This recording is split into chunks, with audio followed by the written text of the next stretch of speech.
رسالت حیات النبی ہمارا نبی اندازہ فرمائے دو باتیں ہو گئی. نمبر ایک خبر ہونا، مطلب انہیں خبر بھی ہے. نمبر دو زندہ ہونا. نمبر تین بے چین ہونے کے لیے محبت ہونا بھی ضروری ہے. تیسری چیز جس کو محبت نہیں وہ بے چین نہیں ہوتا. اللہ نہ کرے یہاں کسی نے چٹھی دی کالو خان کا انتقال ہو گیا، اعلان کر دیا. میں نے اعلان کر دیا کالو خان کا انتقال ہو گیا، تکلیف جاری رہی، کسی میں کوئی اثر ہی نہیں. کیوں؟ ارے کالو خان مر گیا، اس سے بڑی کیا مصیبت ہے؟ لوگ کہیں گے امین القادری اس سے محبت ہی نہیں ہے. اس لیے کہ بے چینی اس پر ہوتی ہے جس سے محبت ہوتی ہے. اللہ اکبر. تو اللہ فرما رہا ہے اے میرے محبوب کی امتیوں، تمہاری تکلیف پر محبوب بے چین ہوتا ہے. مطلب تیری ماں تیرا باپ تجھ سے جتنی محبت نہیں کرتا اس سے زیادہ محبوب تجھ سے محبت کرتا. اب چوتھی اور آخری بات سن لے، باتیں تو اور بھی ہو سکتی ہے. نمبر ایک خبر ہونا، نمبر دو زندہ ہونا، نمبر تین محبت ہونا، نمبر چار پہچان ہونا. انجانے کی مصیبت میں تکلیف نہیں ہوتی. میں نے کہا کالو خان مر گیا تو لوگ کیوں نہ روئے؟ کیونکہ پہچانا نہیں کہ یہ کالو خان ہے کون. اگر یہ کہتا کہ مفتی برار کا کل انتقال ہو گیا، مفتی اعظم برار حضور مفتی اعظم کے تربیت یافتہ شاگرد، آپ دیکھو سب کے چہرے دیکھا. تو بے چین ہونے کے لیے چوتھی چیز پہچان بھی ضروری ہے. مطلب قرآن کہہ رہا ہے میرا محبوب تمہاری تکلیفوں پہ بے چین ہو جاتے. کیا مطلب؟ ارے تو کسی بھی صدی میں پیدا ہو مگر کلمہ نبی کا پڑھتا ہے تو محبوب تجھے پہچانتے بھی. تیری خبر بھی ہے، تجھ سے محبت بھی ہے، تیری خبر بھی ہے، تجھ سے محبت بھی ہے اور تجھ سے پہچان بھی ہے. واللہ میرے آقا سے بڑھ کر امت کو کون پہچانتا ہے؟ میرے نبی تو اپنی امتیوں کے چلنے کی قدم کی آہٹ بھی جانتے ہیں. کیا تم نے نہیں سنا؟ حدیث پاک ہے جب معراج پر گئے تو آنے کے بعد کہتے بلال میں نے جنت میں اپنے آگے آگے تیرے قدموں کی آہٹ سنی ہے. پوچھنا چاہتا ہوں اللہ اکبر، مائیں بھی قدموں کی آہٹ سے بچوں کو نہیں پہچان سکتی، لیکن یہ مصطفیٰ جان رحمت کی پہچان ہے. اب آئیے ذرا سنیں. اب آپ نے سن لیا یہ وہ محبوب ہے، یہ وہ رسول ہے کہ تمہارا مشقت میں پڑنا ان کو تکلیف میں ڈالتا ہے، ان پر گرا گزرتا ہے. اور پھر کیا ہے؟ حریص علیکم بالمؤمنین رؤوف الرحیم. اور یہ وہ کرم فرما ہے کہ اللہ جب تم پر انعام کرتا ہے تو یہ بس نہیں کرتے، اللہ جتنا دیتا ہے کہتے اور دے. یعنی تمہارا بھلا چاہنے میں حریص ہے، تم پہ کرم فرمانے میں حریص ہے، تم پر جود و سخا میں حریص ہے. اللہ اکبر، حریص ہے.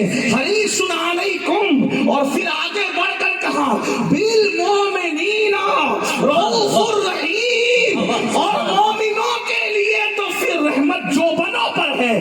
بالمؤمنین، مومنوں پر کمال کمال کمال، مہربان مہربان، کمال مہربان مہربان. اب آؤ حضور کی سنت سنو اور پھر تھوڑی دیر میں حضرت آئیں گے، میری بات پوری ہوگی. میرے آقا فکر امت سے محبت سب سے زیادہ سب سے بڑی سنت یہ ہے آج جو اس امت میں پائی نہیں جا رہی ہے.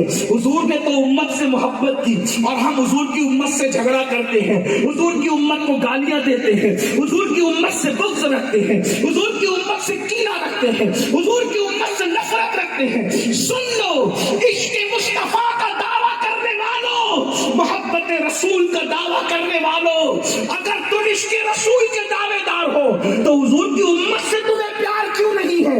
اگر حضور کی امت سے پیار نہیں ہے تو سمجھ لو کہ عشق رسول کی چیٹنگ کر رہے ہو. اس لیے کہ ہم تو یہ جانتے ہیں، ایک مرتبہ کسی نے دیکھا کہ مجنون جو ہے جسے لوگ مجنون کہتے ہیں، مجنون نے اپنی آستین پر روٹی کا ٹکڑا رکھا اور کتے کو کھلانے لگا. لوگوں نے کہا او مجنون تجھے مسئلہ معلوم نہیں ہے کہ کتے کی رال بڑی گندی ہوتی ہے، تو آستین پہ روٹی رکھ کے کھلا رہا ہے. کہا تم سے زیادہ جانتا ہوں کتا کیا ہے، لیکن مجبور ہوں کہ میری لیلا کی گلی میں رہتا ہے تو میں کتا نہیں دیکھتا، لیلا کی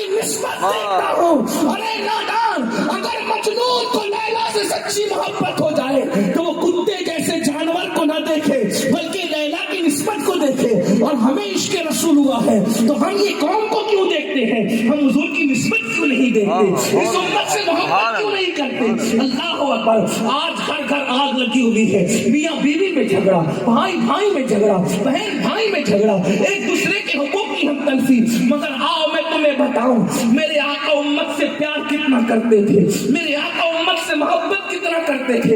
دل کے کانوں سے سنو.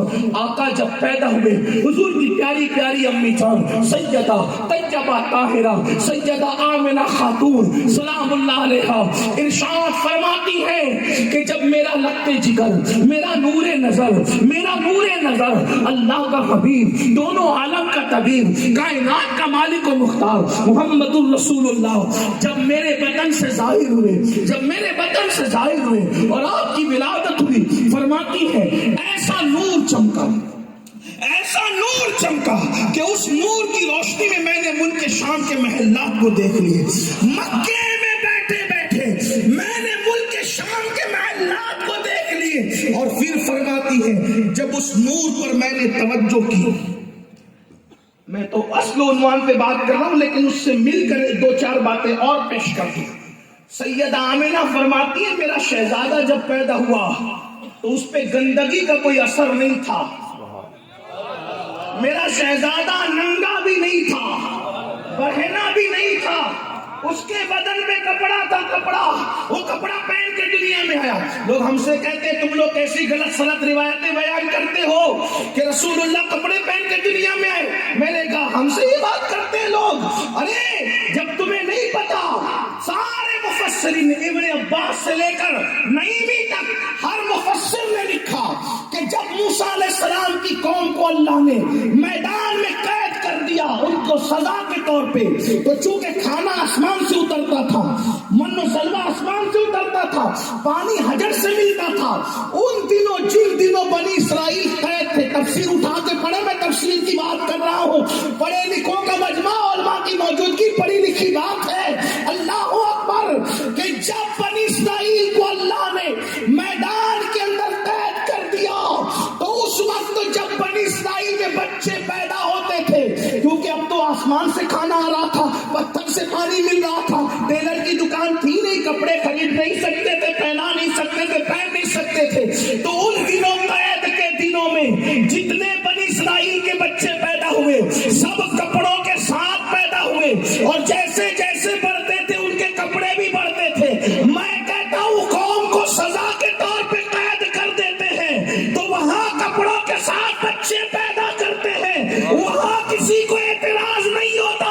اور محبوب اگر لباس کے ساتھ آتے ہیں تو کلمہ پڑھ کے بھی محبوب سے حسد کیا ہے؟ لوگ کہتے ہیں محبوب کیسے آ سکتے؟ میں نے کہا بنی اسرائیل کیا پیدا ہو سکتے ہیں جن کے صدقے میں انبیاء بنی اسرائیل کو نبوت ملی. اگر وہ لباس کے ساتھ دنیا میں تشریف لائے تو تکلیف کی بات کیا ہے؟ تو حضرت سیدہ آمنہ خاتون فرماتی ہے کہ وہ لباس کے ساتھ آئے اور میں نے دیکھا کوئی گندگی کا اثر نہیں تھا، کوئی نجاست کا اثر نہیں تھا. اور میں نے دیکھا انہوں نے جیسے ہی اللہ اکبر زمین پر قدم رکھا، پہلا جملہ انہوں نے یہ کہا اشہد ان لا الہ الا اللہ، اللہ کے سوا کوئی عبادت کے لائق نہیں ہے، انی رسول اللہ، اور میں اللہ کا رسول ہوں. یہی تو فرق ہے حضرت عیسیٰ میں اور ہمارے آقا میں. جب حضرت عیسیٰ آتے ہیں تو ماں پہ لگی ہوئی تہمت کو دور کرتے ہیں، ہمارے آقا آتے ہیں تو اللہ پہ لگی ہوئی تہمت کو دور کرتے نظر آتے ہیں. عیسیٰ ماں کی تہمت دور کرے کہ میری ماں پاک ہے، میرے نبی اللہ پر لگی ہوئی تہمت دور کرے کہ اللہ پاک ہے.